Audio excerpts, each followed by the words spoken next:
I want to talk about something for this series, and I'll keep it simple and honest. I want to talk about INFJ and how it connects with different zodiac signs. So today, we're on Taurus, the second zodiac in this series. This video is about INFJs who are Taurus. Yes, just pause for a second and picture that. INFJs who are Taurus. Now, I'll be real with you from the start. I don't fully believe that zodiac signs define a person, but I do understand why people use them. Sometimes it helps people make sense of themselves, or at least gives them a starting point. For context, I'm an Aquarius. And honestly, being an INFJ and Aquarius at the same time feels a bit confusing. Some parts fit me, some parts don't.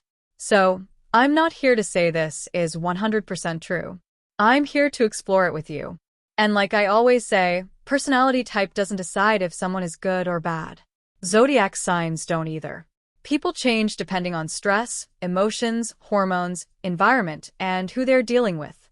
So instead of labeling, let's just observe. Let's understand. Now, this combination, INFJ and Taurus, I like to call it the unshakable soul. Because you're mixing a deep, emotional, future-focused mind with a grounded, steady, and sometimes stubborn energy.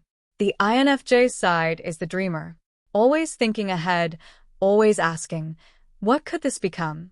But the Taurus side is different. Taurus is focused on the present. What do I have right now? What feels safe? What feels stable? And when you combine those two, you get someone who feels deeply but moves carefully. Someone who dreams big, but still wants something solid under their feet. In real life, this doesn't feel dramatic. It feels quiet, slow, controlled. If you're an INFJ Taurus, you probably care a lot about your space. Not in a loud way, but in a very personal way. Your home is not just a place to sleep. It's your safe zone, your reset area, the place where you recover when everything feels too much. You also care about quality. Not because you want to show off, but because you want things to feel right. The food, the environment, the small details, they matter to you. Now here's where it gets interesting. INFJs can get overwhelmed easily. Too many emotions, too many thoughts. But Taurus acts like an anchor. It slows you down. It keeps you steady. That's why people see you as calm, reliable, the type of person they can go to when things are falling apart. You don't panic fast. You observe. You think. You stay quiet. But inside, it's not always peaceful. There's a silent push and pull happening. One side of you wants growth, change, meaning something bigger.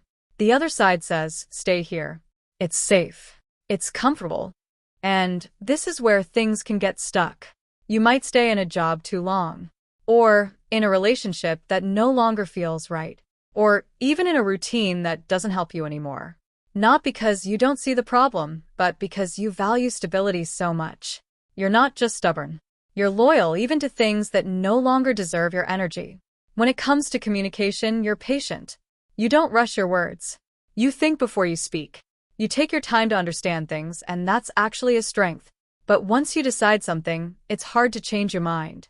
You become fixed. And being fixed can be good, but it can also block growth if you're not careful. In relationships, you are someone who gives emotional safety. You don't just want attention. You want something deep, something real, something that lasts. But at the same time, you also want stability. Someone consistent. Someone who shows up, not just talks. You show love through actions, through consistency, through being there. But here's the risk: you can get too attached. You might hold on too tightly because you value peace and connection at the same time. And sometimes, that makes it hard to let go. So, what's the real lesson here?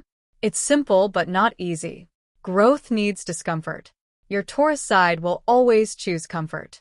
That's natural. But your INFJ side needs growth, meaning progress. If you stay too comfortable, you will start to feel stuck, even if everything looks okay on the outside. So you have to learn when to move. Not in a big, dramatic way. Just small steps. A small risk. A small change. A small decision that pushes you forward. Because when your steady side supports your deeper vision, that's when you become powerful. That's when you don't just dream, you actually build something real. Something stable. Something that lasts. And that's what makes this combination quietly strong. Thanks for watching. If this video resonated with you, please consider hitting the subscribe button. I am currently working toward my goal of 1,000 subscribers so I can finally monetize this channel and turn this passion into a sustainable part of my future.